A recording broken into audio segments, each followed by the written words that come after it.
पूर्णा हयातनगर राज्य रस्ता मार्गावरील मोजे अडगाव लाशिना गावात येणाऱ्या ग्रामीण रस्त्याचे काम निकृष्ट दर्जाचे झाले असून 553 मीटर कामापैकी केवळ 100 मीटर कामात धोंडे टाकून संबंधितांनी काम बंद केले आहे. सदर काम मजूर सहकारी सेवा संस्थेला देण्यात आले होते.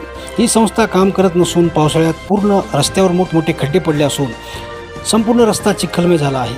अनेक वेळा तक्रारी करूनही या रस्त्याचे काम सुरू होत नसल्याने दिनांक 14 ऑगस्ट 2024 पासून आडगाव ग्रामस्थ तहसील कार्यालयासमोर उपोषण करणार असल्याचा इशारा रवींद्र वैद्य, भुजंग गाऊंड, अंबादास भोरे, विश्वनाथ भोरे, देवराव वैद्य, अक्षय वैद्य, भाऊराव सोनवळे, वामन गौंड, अंगद भोरे, गणेश वैद्य, उत्तम भोरे, संभाजी वैद्य, दिगंबर होळगे, सुरेश गौंड, मारुती सोलव, पिराजी वैद्य, गंगाधर गौंड, उद्धव भोरे सह आदींनी तहसीलदार यांना निवेदनाद्वारे दिला आहे.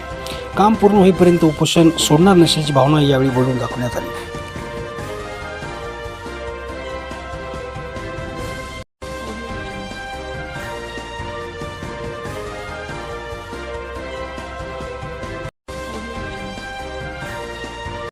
तहसीलदार साहेबांना निवेदन दिले. काय निवेदनामध्ये आहे? निवेदनामध्ये असं आहे की आमच्या राज्यमार्ग 249 पासून जे आडगाव लाशिनला मुख्य रस्ता जातो त्या रस्त्याचं अतिशय बोगस काम आणि काम अपूर्ण केल्याबद्दल आम्ही साहेबाला पत्र दिलेलं आहे आणि त्याच्यात असं लिहिलेलं आहे की आम्ही 14 तारखेला उपोषण करणार आहोत.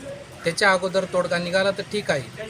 सर्व ज्या राजकीय क्षेत्रात असतील किंवा सर्व जे आपले कर्मचारी असतील, जिल्हा परिषद, BDO, पंचायत समिती, तहसीलदार साहेब, बांधकाम विभाग या सर्वांना आम्ही पत्र दिलेलं आहे. परंतु एकही कोणत्याही प्रकारची काहीही कारवाई झालेली नाही.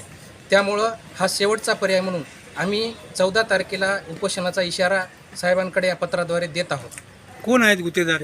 गुत्तेदार आहेत सहकारी सोसायटी, मजूर सहकारी सोसायटी सुहागण हे गुत्तेदार आहेत या कामाचे. त्यांच्या मते काय? त्यांच्या मते आम्ही काम केलेलं आहे, परंतु काम कोणत्याही पद्धतीचं झालेलं नाही. फक्त मोठा या ठिकाणी दगड टाकलेले आहेत, ढबर टाकले, त्याच्यावर मुरूम नाही, काही नाही.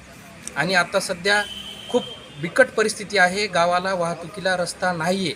जाण्या येण्याचा मार्ग पूर्णतः बंद झालेला आहे. लोक येताना जाताना पडतात. शाळेतील विद्यार्थी त्यांनासुद्धा येता येणं झाले. एकही वाहन गावात येत नाही. त्यासाठी आम्ही नोटकॅमच्या फोटोसहित साहेबांकडे देत आहोत. याबाबत साहेबांचं काय म्हणणं आलं? याबाबत साहेबांचं म्हणणं आहे आम्ही पुढची प्रक्रिया करत आहोत.